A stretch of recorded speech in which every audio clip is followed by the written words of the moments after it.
Once upon a time, there's a very successful businessman. For many years, his business had been phenomenally successful. But then a couple of years ago, things started to go wrong.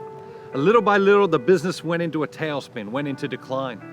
So one day, he decided to get all of his employees together for a dinner so that he could talk to them about the business, talk to them about his plan to bring the business back to dominance.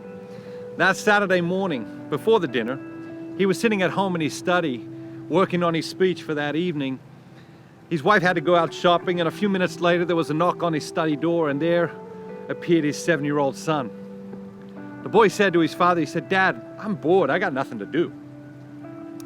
So the father half tried to amuse the child by playing a game with him, and at the same time half tried to finish working on his speech. But after a while the father realized that wasn't working, and that if he didn't find some other way to amuse his child, he wasn't going to get his speech finished in time. So he picked up a magazine and he flipped through the magazine until he came to a large, brightly colored map of the world. He tore the map of the world out and he ripped it into a whole bunch of little pieces. And he took the pieces into the living room with his son, and he threw the pieces all over the living room floor, and he said to his child, "Son, if you can put the map of the world back together, I'll give you $20. The boy rushed to the task, eager to earn the extra pocket money. And the father went back to his study thinking that he'd bought himself maybe 2 hours to finish working on his speech. But about 10 minutes later, there was a knock on the study door. And there appeared the 7-year-old boy, smiling, holding the completed map of the world.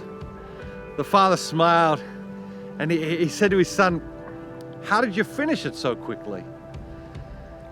The boy smiled. He said, "You know, Dad, I had no idea what the map of the world looked like. But as I was picking up the pieces, I noticed that on the back, there was a picture of a man. So I put a blank piece of paper down and I put the picture of the man together because I knew what the man looked like. And then I put another blank piece of paper on top, and I held the two pieces of paper tied together and I turned them over, took the top piece of paper off, and there was the world, just as it should be." The father smiled and the boy continued. He said, "You know, Dad, I figured if I got the man right, the world would be right." We've talked throughout our time together about how, yeah, we live in a world that has lots of problems. But all of those problems are the result of you and I not living out our individual mission. All of those problems are the result of people like you and I not doing the next right thing. Because everything we do and everything we think and everything we say has an impact somewhere, somehow on other people at some point in history. When I was a kid, my dad used to say to me, "You know, if things get tough, just take things one day at a time. And if things get really tough, just take it 1 hour at a time. And if things get really, really tough, just take it 1 minute at a time."